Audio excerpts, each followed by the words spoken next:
মহানগর বিএনপির সাবেক আহ্বায়ক কুমিল্লা মহানগর বিএনপির সাবেক ভারপ্রাপ্ত আহ্বায়ক শওকত আলী বকুল, কুমিল্লা মহানগর বিএনপির যুগ্ম আহ্বায়ক সাংগঠনিক সম্পাদক একিএম শাহেদ পান্না, কুমিল্লা দক্ষিণ জেলা যুব দলের সদস্য সচিব ফরিদউদ্দিন শিবলু, কুমিল্লা দক্ষিণ জেলা স্বেচ্ছাসেবক দলের সাধারণ সম্পাদক বিপি আব্দুল্লাহ, সাংগঠনিক সম্পাদক সোহাইল আহমেদ প্রস্তুত আছেন।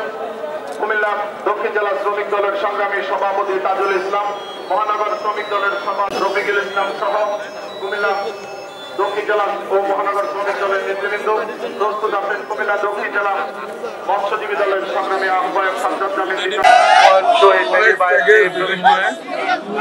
প্রথমত আজকের এই সময় আমরা স্মরণ করতে শহীদ প্রেসিডেন্ট জিয়াউর রহমানকে, যিনি স্বাধীনতা ঘোষণা করেছেন। ওই মুক্তিযুদ্ধে প্রচুর লোকের অসংখ্য জীবনের বিনিময়ে স্বাধীনতা পেয়েছে। তারপরে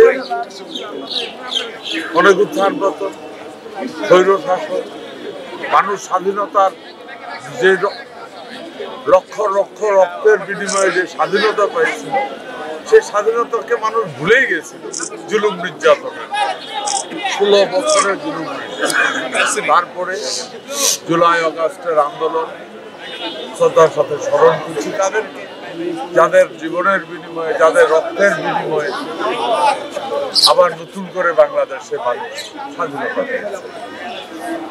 সত্যিকার অর্থে স্বাধীনতার উপভোগ করার স্বপ্ন দেখছে। আজকে আমি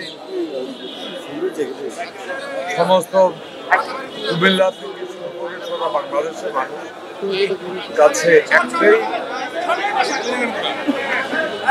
বক্তব্য দেব, আসেন সবাই মিলে দেশ গঠনের ভূমিকা রাখি, নিজের সৎ হই, অন্যকে সৎ হতে উৎসাহিত করি। অনেক হয়েছে, দেশটাকে গঠন করতে হবে, এই দায়িত্ব আমাদের। তা না হলে স্বাধীনতা যুদ্ধ থেকে শুরু করে জুন জুলাই আন্দোলনের পর্যন্ত যত শহীদ হয়েছে তাদের রক্ত কষ্ট পাবে, আমরা তাদের জবাব দিতে পারব।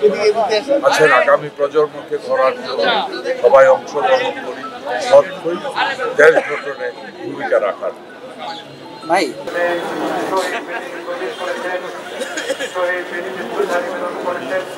বাংলাদেশ